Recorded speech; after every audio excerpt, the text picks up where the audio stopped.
Studju aġġornat tal-kumpanija tal-awditjar KPMG juri li tkabbir fl-industrija tal-kostruzzjoni qed jimxi pass ma' tkabbir fl-ekonomija.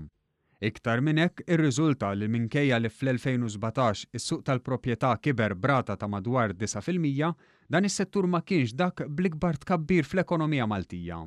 F'konferenza tal-aħbarijiet f'Kastilja li matula l-Prim Ministru Joseph Muscat ġie ppreżentat b'dan l-istudju li tratta wkoll is-suq tal-proprjetà f'Malta, ġie notat li dan qed jikber b'mod naturali u m'hemm l-ebda sinjal ta' bużżi artifiċjali.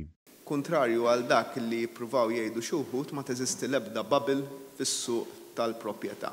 Fieri mhux qegħdin bbażati f'suq tal-proprjetà li huwa bbażat b'xi mod jew ieħor solament fuq spekulazzjoni, fuq artifiċjalità, fuq ix-xejn. Fil-fatt David Patch mill-KPMG innota li minkejja tkabbir fis-suq tal-kostruzzjoni u l-proprjetà dan kellu kontribut inqas mis-sena ta' qabel fl-ekonomija Maltija.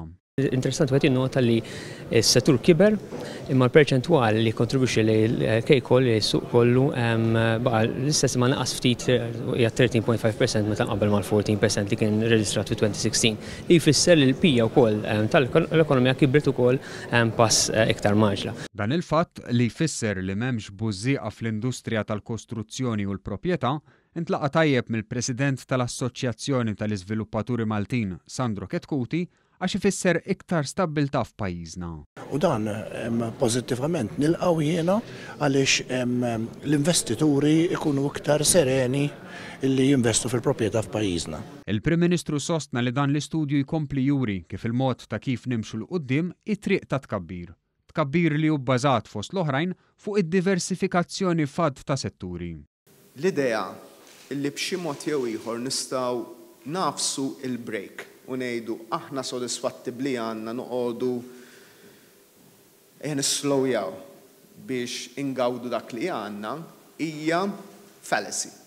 Hija xi ħaġa li teżisti biss fil-kodba tal-ħrejjef.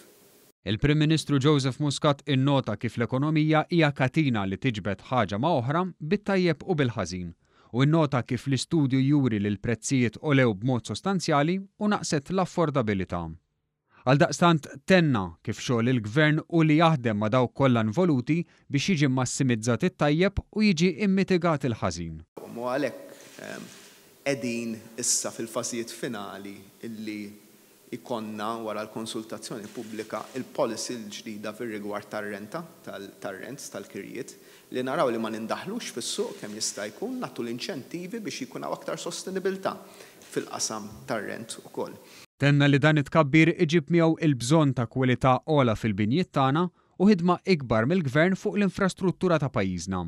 Ħidma fl-infrastruttura li llum ħadet xejra differenti mill-passat fejn issa daħlet kultura fejn in-nies temmen li l-bidliet infrastrutturali mill-Gvern jistgħu u qed jitwettqu.